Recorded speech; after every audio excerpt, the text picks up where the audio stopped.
TikToker যেই মেয়েটা, এই অসভ্য, এই নির্লজ্জা, এই বেহায়া, সে যদি তোমার বউ হয়েই আসে, তারে দিয়ে তুমি কিরবা? কথা বলে না কেন? তারে দিয়ে তুমি কি পাইবা? পূজা, তার থেকে তুমি ভালোবাসা কেমনে পাইবা?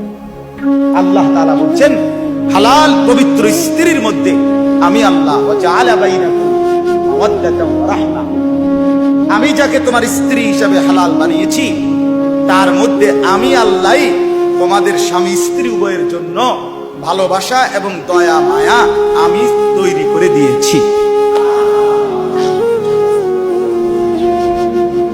আমি দিয়েছি।